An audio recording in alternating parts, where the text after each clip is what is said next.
안녕하세요. 가톨릭의대 성빈센트병원 안과에서 일하고 있는 지동현입니다.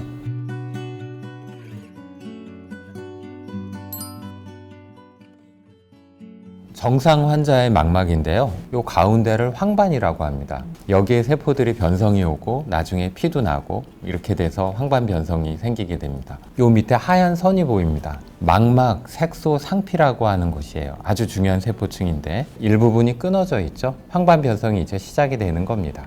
원래는 이렇게 매끈해야 돼요. 이 정도면 초기 황반 변성, 건성 황반 변성이라고 말할 수 있어요. 건성 황반 변성에서 습성 황반 변성으로 진행하게 되는데요. 습성 황반 변성이 되면 시력이 떨어지고 나중에는 실명하기도 하고 위험합니다. 우리나라에서 황반 변성의 유병률이 한 6% 됩니다. 40세 이상에서 100명이 있다면 6명 정도는 황반 변성에 걸려 있다고 밝혀졌습니다. 6% 황반 변성이 모두 다 시력이 떨어지는 게 아니거든요. 그 중에 아주 심각한 형태인 습성 황반 변성에서만 시력이 떨어지게 됩니다. 습성 황반 변성은 한 0.6% 정도 돼요. 그러니까 전체 황반 변성의 10분의 1 정도만 시력이 떨어집니다. 나머지 90%는 건성 황반 변성이라고 해서 증상이 없는 경우도 많습니다. 조기 발견하지 않고 내버려 뒀다가 습성 황반 변성에서 발견되면 완치가 사실상 불가능해요. 그래서 조기 발견이 그만큼 중요한 거죠. 황반 변성의 가장 큰 원인은 고령화입니다. 나이가 들면 어쩔 수 없이 황반 변성의 위험성이 더 커져요. 그러나 그거 말고도 몇 가지 원인이 있는데요. 첫 번째로는 고혈압입니다. 혈압이 올라가면 황반 변성이 더 심해지고요. 두 번째는 담배입니다. 담배를 피는 사람은 필연적으로 황반 변성의 위험성에 노출돼요. 세 번째는 자외선입니다. 자외선에 많이 노출될수록 황반 변성에 걸릴 위험이 커진다는 보고가 있습니다. 제일 좋은 건 안과에 가보는 겁니다. 40세 이상이 되면 1년에 한 번 정도 안과에 가서 망막 검사를 받으세요. 망막 검사를 받으면 여러 가지 질환을 다 알 수 있어요. 황반 변성, 당뇨 망막증, 녹내장까지, 심지어는 혈관 폐쇄까지 알 수 있습니다. 간단하거든요.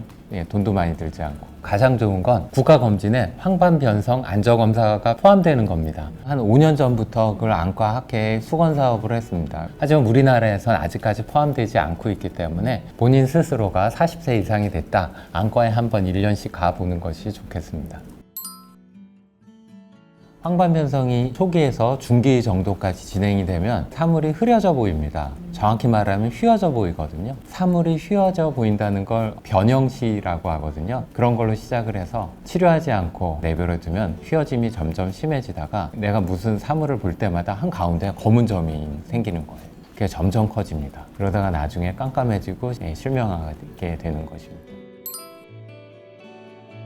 맞습니다. 저도 환자들한테 설명할 때 황반 변성은 눈에 생기는 암이다 라고 설명하기도 합니다. 시력을 잃게 하고 치료도 어렵고 또 약제도 똑같은 경우가 많아요. 결국은 항암제를 눈에다 투여를 한다는 경우입니다. 그러면 항체 주사가 어떻게 시작이 되었느냐? 미국에 소아과 의사가 한 명이 있었습니다. 토끼의 눈에 암세포를 이식합니다. 그리고 암세포가 어떻게 자라는지를 본 거예요. 토끼의 눈에 암세포가 자랄 때 처음에 혈관이 막 자랍니다. 그 다음에 암세포가 자라요. 혈관이 다 자랄 때까지 암세포가 자라지 않는 거예요. 암세포의 증식을 막으려면 혈관을 자라지 않게 하면 되겠네 하고, 혈관은 왜 자라는 걸까 생각해 봤더니 혈관 내피세포 성장인자라는 물질이 막 분비가 되면서 혈관이 자라고 나중에 암세포가 자란다는 걸 알아냈어요. 혈관 내피세포 성장인자를 막으면 되겠구나 라고 생각하고 거기에 대한 항체를 개발했습니다. 처음에는 항암제로 개발이 되었다가 눈에 사용하게 되었고, 눈에 사용하는 항체도 여러 단계를 거쳐서 점점 좋은 약으로 개발이 된 거죠. 안저 촬영 검사 그리고 OCT 검사 두 가지만으로도 할 수 있어요. 첫 번째, 망막 촬영 검사는 산동을 하고 망막을 그냥 사진으로 찍는 겁니다. 최근에는 무산동 안저 검사라는 것도 개발됐어요. 두 번째 검사로는 OCT 검사라고 하는데요. 안저 단층 촬영이라고 할 수 있겠네요. 황반을 단층으로 촬영합니다. 이걸 통해서 신생혈관이 있는지 드루젠인지 알 수가 있어요. 두 가지 검사만으로도 황반 변성을 거의 다 진단할 수 있고요. 더 자세히 보고 싶다면 혈관 검사를 합니다. 조영제를 눈 안에다가 집어넣고 조영제가 눈까지 혈관을 타고 갔을 때 사진을 찍어서 혈관의 모양을 알 수 있습니다. 최근에는 조영제 없이 혈관을 검사할 수 있는 기술이 개발이 되었어요. 이 OCT를 이은 엔지오그램은 한 2초 정도만 검사를 하면 망막의 혈관을 다 볼 수가 있습니다. 위험인자를 제거해야 되고요. 고혈압 같은 거 약 잘 먹어야 되고, 담배 피고 있으면 끊어야 되고, 자외선 많이 쬐는 직업이면 차단 안경을 쓰는 게 좋겠습니다. 최근에 아주 재밌는 연구가 있는데요. 미국에서 1000명 이상 되는 사람들을 뽑아서 10년 이상 관찰을 합니다. 이때 루테인이나 지아잔틴 같은 영양제를 먹고 있으면 한 25% 정도 진행하는 걸 억제할 수 있다고 결론이 났습니다. 많은 연구들이 있었고 과학적으로 입증된 영양제라서 먹는 것을 추천합니다. 황반을 노랗게 만들어주는 게 결국 루테인이거든요. 그래서 자신 있게 먹어도 좋다고 말할 수 있습니다. 이 연구에서 담배를 피는 사람이 캐로틴이라는 비타민 A를 함께 먹었더니 폐암의 위험률이 올라갔다는 보고가 있어요. 담배를 피는 사람은 카로틴이라는 바이타민 A를 먹으면 안 됩니다. 습성 황반 변성에는 악성 혈관이 자랍니다. 악성 혈관은 가만히 내버려둬서는 멈출 수가 없어요. 꼭 항체 주사 치료를 해야만 멈출 수가 있습니다. 내버려두면 100% 실명으로 간다고 볼 수 있어요. 황반 변성의 치료엔 여러 가지가 있습니다만 사실상 항체 주사 치료가 다 섭렵했어요. 옛날엔 레이저 치료도 있었고 PDT라고 광역학 치료라는 것도 있었습니다. 하지만 현재는 그 전에 두 치료는 너무 효과가 안 좋은 게 밝혀져서 다 항체 치료를 합니다. 눈에다가 주사를 놓고 들어간 항체가 이 나쁜 혈관들을 다 줄여줍니다. 여태까지 황반 변성 치료가 좋아지진 않는다, 악화되는 걸 막는다가 목적이었는데요. 최근 5년, 10년 전부터는 드디어 시력을 되돌리기 시작했어요. 좋은 항체들이 점점 더 개발이 돼서 신약들이 나오고 있어요. 그래서 황반 변성에 걸렸다, 낙담하지 말고 안과에 가서 항체 주사 치료를 받으면 시력을 되돌릴 수도 있고 최소한 실명하는 건 막을 수 있습니다.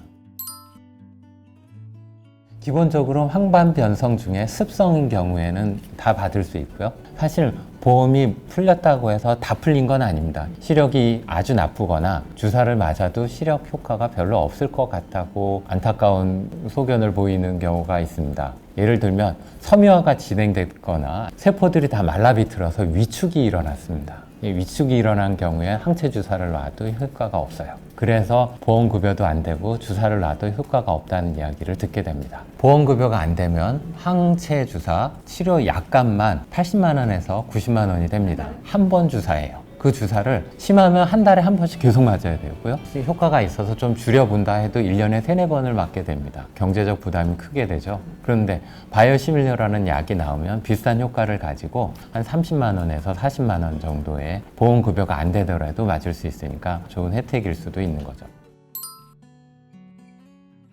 맞습니다. 아직도 아바스틴으로 치료를 받는 경우가 많은데요. 항암제인데 원래 대장암에 쓰려고 개발된 건데 누군가 이걸 사람 눈에 써본 거예요. 그랬더니 황반 변성에 아주 효과적인 걸 발견했어요. 그 다음부터 아바스틴을 눈에 쓰기 시작한 겁니다. 아바스틴이 사실은 비허가입니다. 아직 보건복지부나 심평원에서 이 약을 환자한테 써도 좋다고 허가한 적이 없어요. 그럼에도 불구하고 사용되는 이유는 너무 많은 사람들이 전 세계적으로 쓰고 있고 그 비용이 상대적으로 매우 저렴하기 때문에 사용이 되고 있습니다. 비교적 안전하기도 하고요. 그러나 이 허가되지 않은 것이기도 하고 아직까지 임상시험이 충분하지 않아서 바이오시밀러라는 약이 들어오면 빠르게 대체될 것으로 보입니다. 황반 변성을 예방하기 위해서는 위험인자를 관리하는 게 중요합니다. 첫 번째, 나이를 먹지 말아야 돼요. 하지만 나이를 안 먹을 수 없잖아요. 대신 운동이나 건강한 음식 섭취를 통해서 생체 나이는 줄일 수가 있습니다. 그래서 생체 나이를 줄이려고 노력을 해야 되고요. 두 번째, 고혈압이 위험인자이기 때문에 혈압을 줄여야 돼요. 싼 걸 먹지 않고 기름기 있는 거 먹지 말고 탄수화물 너무 많이 먹지 말고 운동하고 혈압을 조절하는 것이 중요합니다. 세 번째는 담배를 피고 있다면 담배를 당장 끊으셔야 돼요. 자외선도 위험인자의 하나이기 때문에 선글라스 끼는 것도 도움이 됩니다. 그런 것들이 우리가 할 수 있는 일이고요. 또 하나는 안과에 가면 황반 변성을 자가 체크해 볼 수 있는 체크무늬 모양으로 되어 있는 판을 줄 수 있는데요. 그 판을 암슬러 그리드라고 합니다. 가운데를 가만히 보고 있으면 어느 날 한가운데가 휘어져 보이는 걸 보입니다. 황반 변성이 시작이 되는구나 걱정하시면서 안과로 찾아가 보는 게 좋겠습니다. 이런 것들을 통해서 황반 변성을 예방할 수 있고 조기 발견할 수 있습니다.